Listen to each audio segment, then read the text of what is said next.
سمجھ سے دور کا واسطہ نہیں ہے اور بات کی جاتی ہے. اگر آپ کو علم نہیں ہے بات مت کیجیے. جو قیادت کا فیصلہ ہے اس کو قبول کیجیے اور اس راستے پر چلیے. طرح طرح کی باتیں پیدا کرنا یہ اپنے حریفوں کے ہاتھوں کو مضبوط کرنا ہے. اس قدر مشکل حالات میں بھی اگر آپ اختلاف اور مخالفت کی راہ اپناتے ہیں تو یہ علامت ہے کہ آپ کا ضمیر مر چکا ہے. آپ کے اندر اپنی ملت سے وفاداری کا احساس باقی نہ رہا. آپ دو لفظ کہنا آپ نے سیکھ لیا, دو لفظ لکھنا آپ نے سیکھ لیا تو سمجھتے ہیں کہ ساری دنیا کے عقل آپ کو تحفہ کر دی گئی ہے. جو لوگ کوئی فیصلہ کر رہے ہیں ایسا نہیں ہے کہ وہ علم سے اور عقل سے پیدل ہیں. جو لوگ قیادت کے منصب پر فائز ہیں وہ جانتے ہیں کہ مسجد کیا ہے, نماز کیا ہے, نماز کی اہمیت اور عظمت کیا ہے اور احتجاج کا کون سا راستہ ہمیں اختیار کرنا چاہیے. آپ ہمیں عقل نہیں سکھا سکتے اور آپ ہمیں تعلیم نہیں دے سکتے. جو حدود آپ کے ہیں اور جو اوقات ہے اسی میں رہیے, اس سے آگے بڑھنے کی کوشش نہ کیجیے. یہ بھی سمجھ لیجیے کہ آج جو صورتحال اس ملک میں بنی ہوئی ہے, ہماری وحدت, ہماری اجتماعیت, ہمارا ایکجٹ ہو کر آگے آنا, پرامن ہو کر اپنے حقوق کے لیے آواز بلند کرنا, یہی کامیابی کی راہ ہے. قوموں پر حالات آتے ہیں, مشکل وقت آتا ہے اور پھر گزر جاتا ہے.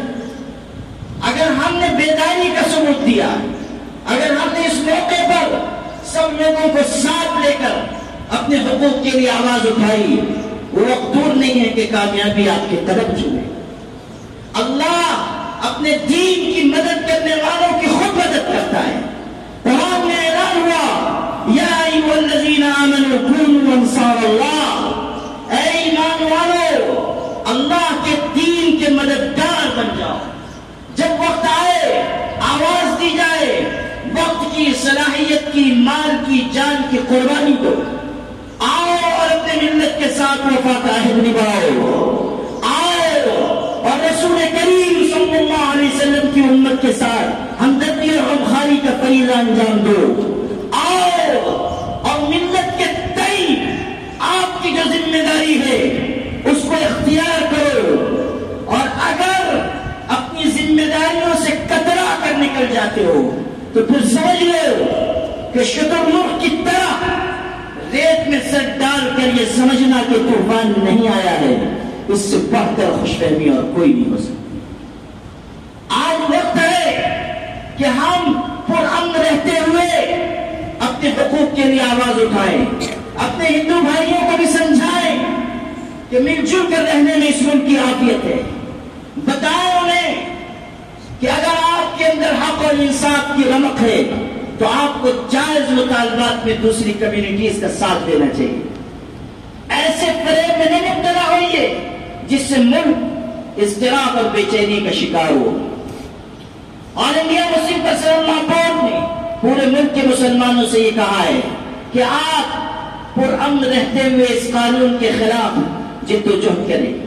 کل سپریم کورٹ نے کئی باتیں ایسی کہی ہیں جو ہمارے جائز مطالبات کے حق میں ہیں, لیکن کوئی فیصلہ نہیں آیا ہے, کوئی حتمی اور یقینی بات نہیں کہی گئی ہے. اسی لیے یہ فیصلہ کورٹ نے کیا ہے کہ ہم قدم بقدم آگے بڑھتے رہیں.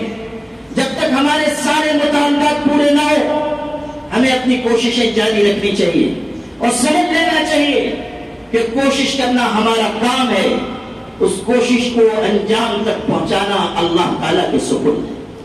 کوشش کرنے کہ ہم مکلف ہیں, ہم اپنے تئیں کوشش کریں, باقی اللہ کے سپرد ہے کہ اللہ جو چاہے گا فیصلہ ظاہر فرمائے گا. اس لیے ہمارے شہر میں